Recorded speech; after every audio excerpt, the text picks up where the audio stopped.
이게 과연 사실은 관리자 입장에서는 편합니다. 근데 법이 모순인 거죠. 개인식별 정보를 보호하라고 해놓고 동의서를 안 받으면 개인식별 정보가 오히려 아무데도 안 남을 수 있는데 동의서를 받으라고 해서 오히려 개인식별 정보를 남기는 방법이 되는 게 있거든요. 그래서 이 부분은 이제 이 부분을 뺄 수 있는지에 대해서는 제가 여러 이제 알아보았는데 뭐 법정 양식에서 그렇게 그 개인 사실을 확인해야 되니까 최소 개인 정보는 들어가야 되는 것 같더라고요. 그래서 이 부분이 없어질 것 같지는 않지만 그렇기 때문에 이 동의서 양식에 대해서는 동의를 받은 사람이 잘 보호하시라는 거고 그리고 그것에 대한 임명화를 잘 시켜서 이제 제공을 해야 된다는 거죠. 그리고 지금 현행은 유전자 검사 동의서를 다 사고 원본을 가지고 계셔야 하거든요. 그리고 실사팀이 오면 아마 원본을 주자고 하실 텐데 개정법에서는 이 원본의 형태가 전자문서 형태로도 가능하다고 되어 있습니다. 그래서 스캔을 떠서 보관을 하시거나 아니면 이렇게 요즘 대형 병원에서 아이패드나 이렇게 해갖고 서명 단말기를 가지고 전자서명 같이 하시더라고요. 근데 그 전자서명이 되도록 해달라 이런 요구가 많아서 전자서명 얘기를 했더니 그 사인만 하는 거는 전자서명이 아니라고 하더라고요. 원래 전자서명은 저희 공인인증서 이렇게 넣고 하는 것만 전자서명이기 때문에 그건 그냥 전자문서에 포함이 된다고 하더라고요. 그래서 전자문서가 되기 때문에 사인은 그냥 이렇게 단말 형태로 해서 그게 이제 스캔돼서 보관되는 것도 아마 인정이 될 것 같고요. 이런 형태로 연구 동의는 받으셔야 되고요. 은행에서는 포괄적, 제가 아까 말씀드린 것처럼 특정 연구가 아니라 그냥 질병과 관련된 포괄적인 연구 동의를 받으실 수 있습니다. 그래서 아마도 구신병원에서도 병리과나 이런 데를 중심으로 은행을 시설장비 이런 기준을 갖추셔서 만드시는 게 좀 더 나중에 인체이름을 연구를 하시는 연구자분들을 위해서 좋지 않을까 생각하고요.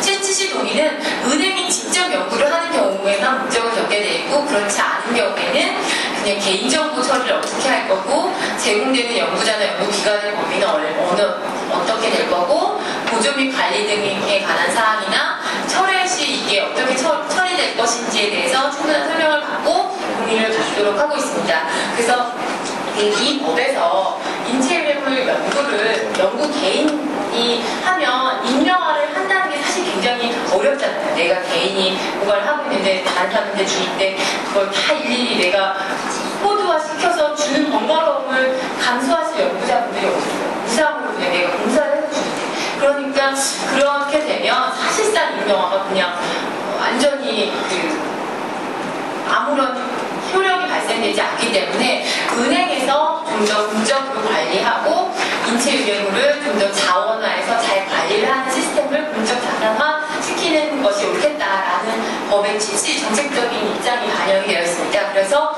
기준 동의서는 굉장히 간소화시켰습니다. 그래서 이런 정보들을 자세하게 지금 이 양식은 제가 이제 이렇게 작게 하느냐고 되어 있지만 정보들을 자세하게 주고 연구 목적은 은행이 직접 하고자 하는 경우에는 작성하지 않으셔도 되고요. 기증자가 바로 동의를 하면 사실상 연구 보관이 가능하고 단 동의 철회를 하실 수 있는 거죠. 동의권자는 내가 연구 기증을 했지만 내가 언제든지 동의 철회만 하실 수 있고 그 나머지는 은행의 기관에서 아까 기관위원회가 은행에 있는 기관위원회가 제가 제공에 관한 지침을 마련하면 된다고 했잖아요. 그 제공에 관한 지침대로 사용을 하시면 된다고 볼 수 있습니다. 그래서 기증 동의서 서식을 좀 간소화시켰고요.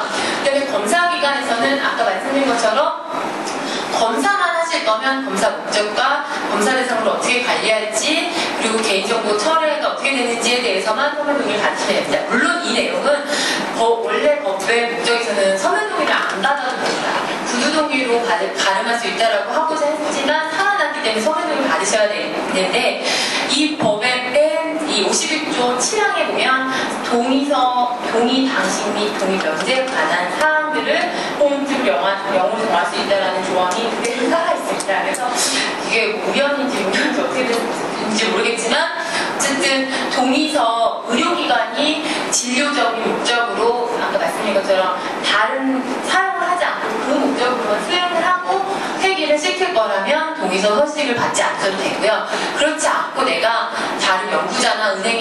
제공을 해서 쓸 거면 추가적인 개인정보를 어떻게 할 거고 보존을 얼마 동안 할 거고에 대한 사항을 별도로 동의를 받도록 하고 있습니다. 그래서 지금 현재 검사 동의서 양식은 검사 대상자가 검사를 어떤 목적으로 받는지에 대해서만 동의를 받도록 하고 있고요.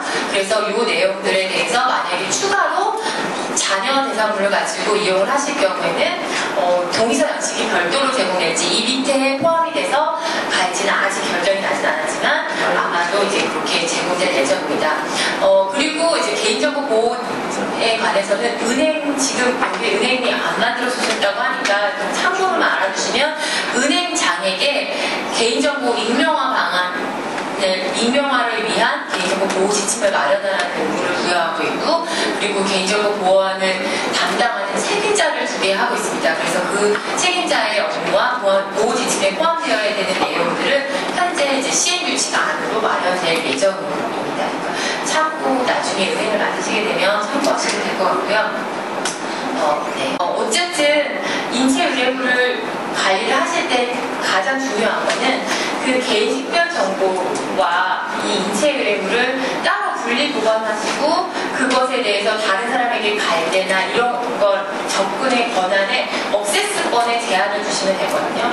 아까 인상 EMR 관련해서 얘기를 아까 해주셨기 때문에 삼성 같은 경우 전체 중에 반 정도가 그 EMR 억세스권을 가진다고 하는데, 만약에 그렇게 되면 이 법에서 인체 의뢰물을 다루실 때 그 익명화의 취지가 살아나지 않는 거기 때문에 그런 경우에는 이제 은행이 별도의 전산망을 가지고 코드화되어 있는 정보를 만들어 놓고 그걸 분리해서 정보를 주시고 이용하시면 아마 될 거라고 생각합니다. 그리고 보안위원회에서는 그러면 그런 각각의 케이스로 이런 연구를 위해서 최소 필요한 정보의 데이터셋은 뭐다라는 것들을 각각 마련을 하셔서 이런 경우에는 이렇게는 제공될 수 있게 그런 셋들을 개발하시고 이용을 하시면 아마 익명화나 여러 문제에서 법적인 문제가 생기죠.